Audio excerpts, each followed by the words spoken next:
মামুন ও লায়লার সম্পর্কে নতুন মোড়, জানা গেল নতুন খবর। সম্মানিত ভিউয়ার্স, আপনারা দেখতেছেন অনন্যা টিভির একটি ডেস্ক রিপোর্ট। বিস্তারিত তথ্য জানাচ্ছি আমি মোহাম্মদ সম্রাট হাসান অন্তর। সামাজিক যোগাযোগ মাধ্যমে আলোচিত দুই মুখ প্রিন্স মামুন ও লায়লা আবারও সংবাদের শিরোনামে।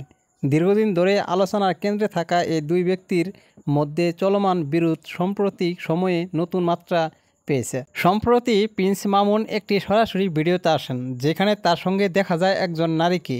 এ দৃশ্য প্রকাশের পর সামাজিক মাধ্যমে নানান প্রশ্ন উঠে আসে সেই নারীর পরিচয় নিয়ে। কিছু সময়ের মধ্যে মামুন একটি ভিডিও বার্তায় জানান, সংশ্লিষ্ট নারী তার একজন সহকর্মী এবং বিভ্রান্তি ছড়ানো উচিত নয়। এর আগে একটি অভিযোগের ভিত্তিতে মামুন আদালতে হাজির হয়ে জামিন লাভ করেন। মামলাটি রাজধানীর ক্যান্টনমেন্ট থানায় দায়ের হয়। মামুন বলেন, তিনি সবসময় আইনের প্রতি শ্রদ্ধাশীল এবং তার বিরুদ্ধে আনা অভিযোগ ভিত্তিহীন। অন্যদিকে লায়লা গণমাধ্যমে বলেন, আফসোসের কোনো সুযোগ নেই। তিনি বলেন, আইনগতভাবে সবকিছু মোকাবেলা করবেন এবং সত্য প্রকাশে রাস্তা রাখেন। প্রসঙ্গত, 1 বছর আগেও মামুন এক সংবাদ সম্মেলনে লায়লাকে নিয়ে কিছু অভিযোগ উত্থাপন করেন। সেই থেকেই তাদের সম্পর্কের মধ্যে দূরত্ব তৈরি হয় বলে ধারণা করা হয়। সামাজিক যোগাযোগ মাধ্যমে নেটিজেনদের মধ্যে মিশ্র প্রক্রিয়া দেখা যাচ্ছে। কেউ মামুনের পক্ষে মত দিয়েছেন, আবার কেউ লায়লার অবস্থানকে সমর্থন করেছেন। তবে অধিকাংশই বলছেন, ব্যক্তিগত বিষয়গুলো সামাজিক মাধ্যমে না এনে আইন ও সম্মানের ভিত্তিতে সমাধান করা উচিত। তবে বর্তমানে মামলাটি তদন্তের দিন রয়েছে এবং উভয় পক্ষের বক্তব্য গুরুত্বের সঙ্গে বিবেচনা করা হচ্ছে। পরবর্তী আইনি প্রক্রিয়া কী হয় সেদিকে এখন সবার দৃষ্টি। তবে বর্তমানে প্রিন্স মামুন ও লায়লা আবারও কেন সংবাদ শিরোনামে আসলেন? সম্প্রতি ঘটে যাওয়া প্রিন্স মামুনকে নাকি লায়লা তার বাসায় নিয়ে যাওয়ার পরে তাকে এক প্রকার নেশা অথবা ঘুমের ট্যাবলেট খাওয়াইয়ে অজ্ঞান অবস্থায় করে তার মোবাইলের সমস্ত ডাটা ট্রান্সফার করে নিয়ে নেয় লায়লা।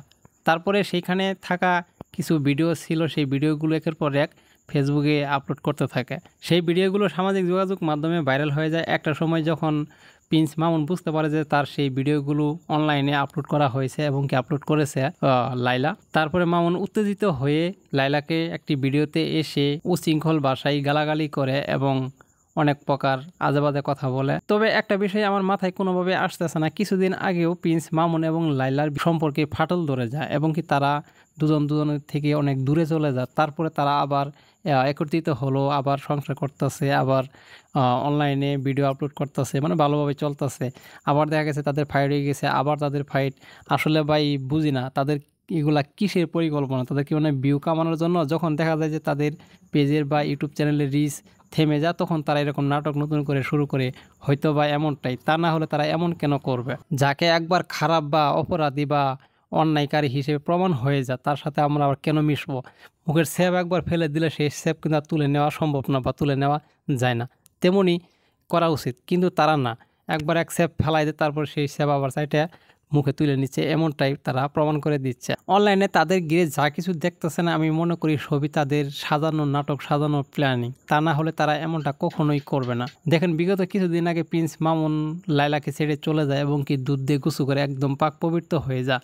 সংবাদ মিডিয়াতে কতদিন পর ট্রেন্ডিংয়ে ছিল। এখন দেখা গেছে তাদের থেমে গেছে। মাঝখানে কিছুদিন হিরো আলম থাকলো ট্রেন্ডিংয়ে, তার বাবার ইস্যু ধরে। তারপরে বিগত দিনে আলম হাসান নামে এক ইউটিউবার, সে এরকম ট্রেন্ডিংয়ে ছিল।